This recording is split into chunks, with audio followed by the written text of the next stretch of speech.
Halo Sobat Mediva, dimanapun kalian berada, semoga sehat lahir batin dan semoga selalu dalam lindungan Allah Subhanahu wa Ta'ala. Amin amin ya robbal alamin. Baik, langsung saja kita ulas. Bertahun-tahun yang lalu Jim Jenner dengan helikopter dia membuat video lomba merpati setempat. Hasil pengambilan gambarnya mendapat predikat Marathon in the Sky. Beberapa fakta yang ditemukan dari penembakan Moss Jenner. 1. Merpati domestik sangat cepat bila terbang berkelompok, flock. Namun agar dapat terbang dengan kecepatan yang sama, dituliskan jumlah pukulan, muatan, yang berbeda untuk setiap burung. Dalam fotografi gerakan lambat, beberapa burung memerlukan 7 frame per detik, beberapa 8 frame, beberapa 9 dan 10 frame. Burung yang membutuhkan lebih banyak tendangan untuk terbang dengan kecepatan yang sama membutuhkan lebih banyak energi dibandingkan burung yang membutuhkan lebih sedikit tendangan. Jika kita asumsikan koefisien energinya konstan, semua burung mempunyai cadangan energi yang sama, maka burung yang membutuhkan energi lebih banyak akan berlari lebih cepat dan lebih cepat diam. Pertanyaannya, mengapa terjadi perbedaan pukulan antara burung yang satu dengan burung yang lain pada kecepatan yang sama? Menurut Wimpeter, apakah karena perbedaan struktur sayap? Struktur sayap yang efektif memerlukan lebih sedikit kepakan dibandingkan sayap yang tidak efektif. Selain itu, otot sayap yang lemah memerlukan usaha yang lebih besar untuk mengepakkannya dibandingkan otot sayap yang kuat dan terlatih. Perhatikan juga bahwa struktur sayap efektif berbeda-beda bergantung pada arah angin. Sayap efektif berbeda untuk melawan arah angin atau melawan arah angin, dan melawan arah angin atau melawan arah angin. 2. Tidak semua merpati terbang dengan kecepatan penuh, tetapi dengan kecepatan yang disebut kecepatan maksimum, CFV. Burung terbang dengan kecepatan maksimal hanya ketika melindungi diri dari ancaman, misalnya saat diserang alap-alap. CFV bervariasi dari satu burung ke burung lainnya. Jika kita menganggap ciri-ciri fungsional, fungsi organ dalam, sebagai variabel mutlak, maka menurut Peter, CFV ditentukan oleh ciri-ciri fisik, bentuk tubuh dan sayap, dan non-fisik, motivasi, bakat, keinginan dan rasa kecepatan. Dapatkan, namun aspek fisik dan non-fisik tersebut ditentukan oleh ketersediaan energi, daya. Dan untuk tenaga, kecepatan angin mencapai tingkat steady power, seperti terlihat pada grafik di atas. Jika burung terbang karena alasan tertentu, karena elang atau cuaca buruk, dan terbang dengan CFV, permintaan akan meningkat. Oleh karena itu, CFV ditentukan oleh keseimbangan antara kekuatan, power, bentuk dan struktur, bentuk badan dan sayap. Burung yang mengepakkan sayapnya tanpa pandang bulu, dengan paksa, membutuhkan tenaga yang lebih besar dibandingkan burung yang mengepakkan sayapnya terus-menerus. Dalam mempelajari kecepatan terbang, penting untuk memahami kemampuan ini, karena meskipun struktur sayap dan tubuhnya bagus, meskipun memiliki kekuatan motivasi, burung tidak suka jika tidak didukung oleh energi yang diperlukan. Dan seberapa besar kekuatan yang sobat miliki bergantung pada cara kita mengelolanya. Apa hubungan kecepatan udara dan kecepatan jelajah? Bukankah postur burung yang terbang jauh berbeda dengan burung yang menyelam? Dugaan saya merpati tidak mendarat dengan kecepatan tinggi. Tapi yang disebut menyenangkan adalah kecepatan menyelam yang bagus. Mengenai posisi terbang, CDV tidak sama antara satu burung dengan burung lainnya. Kalau CFV ditentukan oleh kekuatan, bentuk dan struktur, menurut saya CDV ditentukan oleh bentuk, struktur dan apa yang disebut titik serang, diving angle.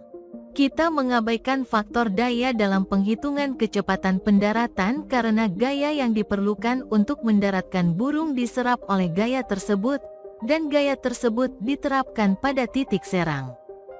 Hal ini tidak berarti bahwa energi tidak penting, namun saya menduga bahwa energi menjadi lebih penting ketika burung sedang duduk di tanah dengan cara yang sama. Jika posisi burung turun saat mengepakkan sayapnya, energi memegang peranan penting.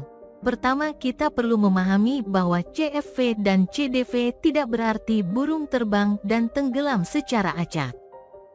Tetapi CFV dan CDV berkecepatan tinggi. Sejujurnya saya kurang suka dengan kata ini, jika diterjemahkan berarti imut, jadi agak melegakan.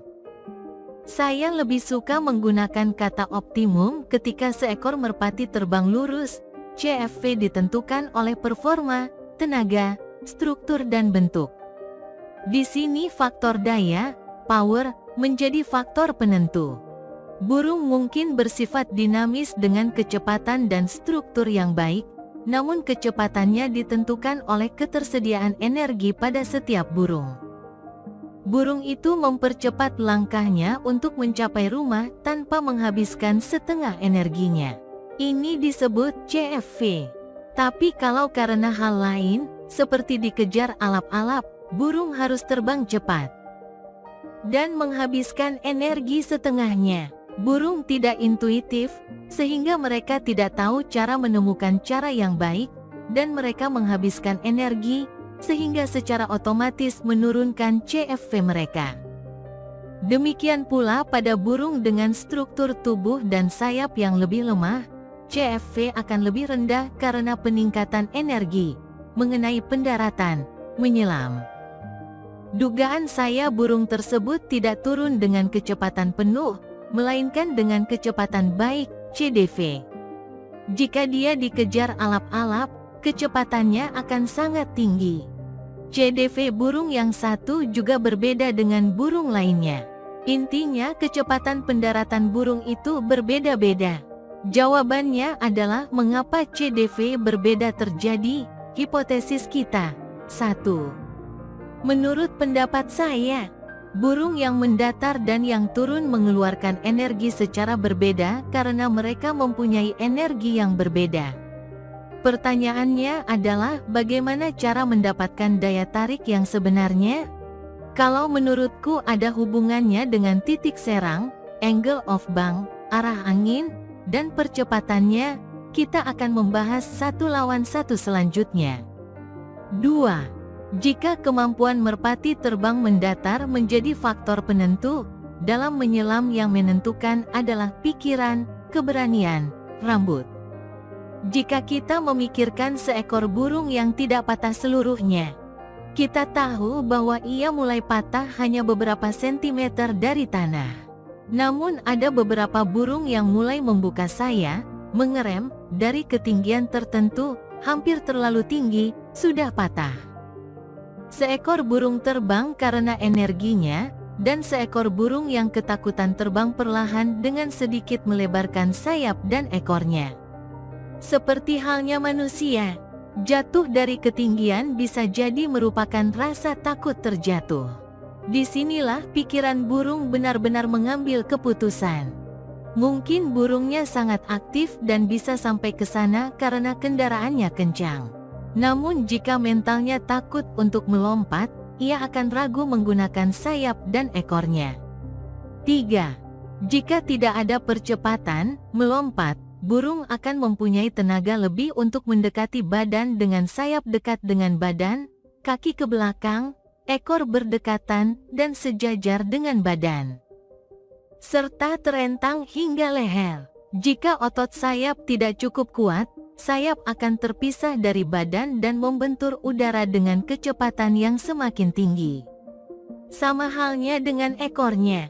Jika hubungan ekornya tidak kuat, maka bulu ekornya tidak akan bisa menutup karena akan tertiup atau tergesek oleh angin. Selain itu, jika ekornya bergerak ke kiri dan ke kanan akibat gesekan udara, maka burung akan turun dengan pola berkelok-kelok, Burung tidak memiliki leher yang kuat, apalagi leher yang sangat panjang. Dan pusat gravitasinya berubah ketika kepalanya bergetar saat berbenturan dengan angin. Akibatnya, burung-burung itu terjatuh lagi dan gemetar. Bulu merpati yang halus mengurangi hambatan akibat gesekan dengan angin. Yang saya tidak tahu adalah apakah burung itu menahan nafas atau hanya terengah-engah saat turun. Jika ia bernafas, jika ia sesak, maka burung itu akan terengah-engah. Semoga bermanfaat dan salam merpati lovers.